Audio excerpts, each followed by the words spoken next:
দর্শক, আমি এখন আছি আমাদের গাজীপুরের কাপাসিয়ার মধ্যে অন্যতম একটি জায়গা যেখানে চেপা তৈরি করা হয়। আর এই ওনাদের বাড়িটা হইতেছে এই বাগিয়া বাগিয়া বাজারের শুরুতে কিন্তু ওনাদের বাড়িটা অবস্থিত। আর আমি কিন্তু ওনাদের বাড়িতে আজকে আসছি। আর দেখুন, এখানে কিন্তু ওনারা চেপা, এই যে কলসের মধ্যে এই উপরে কি দিয়ে রাখছেন? মাটি। মাটি আছে, মাটিতে উপরে কাগজ খালি আর শুটকি মাছ দিয়ে করুন লাগে। শুটকি মাছ দিয়া পরে মাটি দিয়ে একবারে মুখটা বন্ধ করে রাখছে। এভাবে প্রায় কতদিন পর্যন্ত রাখেন? এটা আমরা যদি 1 বছর 13 মাস যায় খুব ভালো হয়। 13 মাস গেলে খুবই ভালো হয়। 7 মাসে 5 মাসে ঠিক আছে। মানে যত বেশি দিন সময় যাইবো তত কিন্তু চাপার গ্রামটা ভালো হবে, চাপার কোয়ালিটিটা ভালো হবে।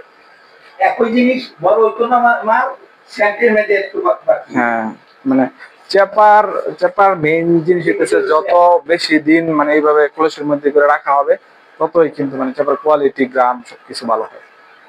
আপনারা কিন্তু চাইলে কিন্তু ওনাদের এই বাড়ি থেকে এসে চাপা নিয়ে যেতে পারবেন। ঠিক আছে, তো আমরা আসছি আজকে চাপা নেওয়ার জন্য। দেখুন আমরা নিতেছি এখান থেকে 1 কিলো হইতেছে ওনারা 1200 টাকা কিলো বিক্রি করে। এখানে তো আধা কেজি করে মারতেছেন না? আচ্ছা আচ্ছা, একসাথে দিতে পারেন, সমস্যা নেই। মানে একসাথে করে 1 কেজি মাপেন নাকি?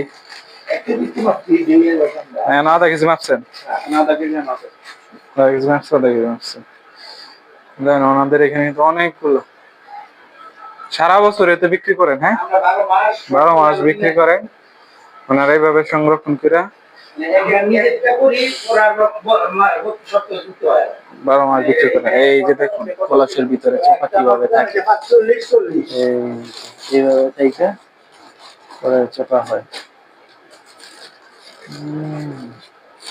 একেবারে ফ্রেশ, কোনো ফরমালিন কেমিক্যাল দেওয়া হয় না, কোনো ফরমালিন ওষুধ কেমিক্যাল হয়, একদম ফ্রেশ চাপা শুটকি।